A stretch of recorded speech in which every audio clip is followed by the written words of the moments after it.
اعوذ باللہ من الشیطان الرجیم بسم اللہ الرحمن الرحیم ان اللہ وملائکتہ یصلون علی النبی یا ایھا الذین آمنوا صلوا علیہ وسلموا تسلیما۔ میرے معزز سامعین، السلام علیکم ورحمۃ اللہ وبرکاتہ۔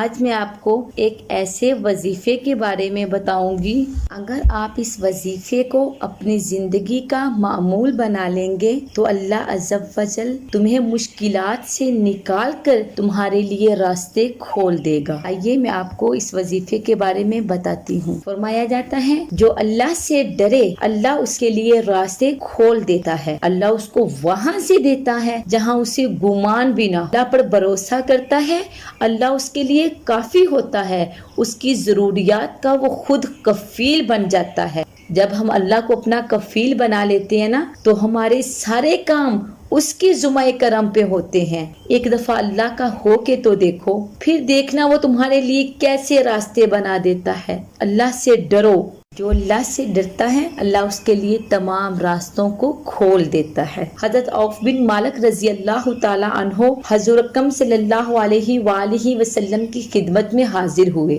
اور عرض گزار ہوئے کہ میرا بیٹا سالم مشرکین کی قید میں ہے اور میں فاقوں کی حالت میں ہوں۔ فرمایا آل محمد کے پاس ایک سیر جو ہے، بس اس کے علاوہ ہمارے پاس بھی کھانے کے لیے کوئی دنیاوی اسباب نہیں ہیں۔ فرمایا اے عوف بن مالک صبر کرو، اللہ سے ڈرو اور لا حول ولا قوت الا باللہ کثرت کے ساتھ پڑھو۔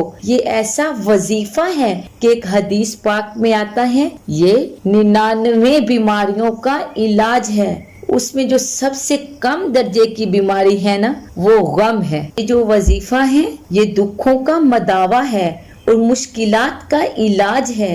یہ وظیفہ میرے حضور نے بتایا ہے۔ حضرت ابو ذر غفاری کو نبی کریم نے 5 چیزیں بتائی، ان میں سے 5ویں چیز یہ تھی اے ابو ذر کثرت کے ساتھ لا حول ولا قوت الا باللہ پڑھا کرو۔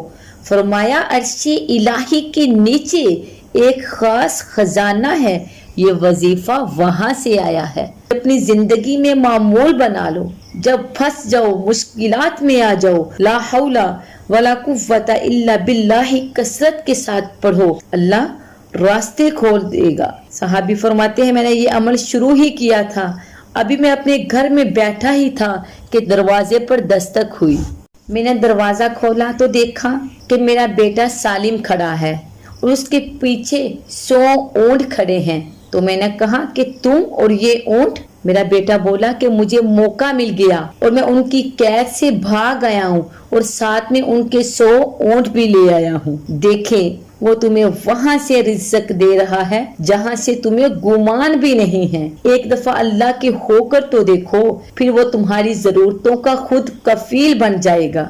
جب بھی کبھی مشکلات میں پھنس جاؤ، مصیبت آ جائے، صرف اور صرف اپنے رب سے کہو، کسی سے نہ کہو، پھر دیکھنا اس کی کرم نوازیوں کی بارش کیسے برستی ہے۔ فرمایا اللہ پر بھروسہ کرنے کا جو حق ہے اگر وہ تم ادا کر لو تو وہ تمہیں ایسے رزق عطا کرے گا جیسے پرندوں کو عطا فرماتا ہے، اور اس پہ بھروسہ کر کے تو دیکھو وہ تمہیں وہاں سے دے گا جہاں سے تمہیں گمان بھی نہیں ہوگا۔ اللہ تعالیٰ ہمیں یہ وظیفہ کرنے کی توفیق عطا فرمائے، آمین بجاہ النبی ثم آمین۔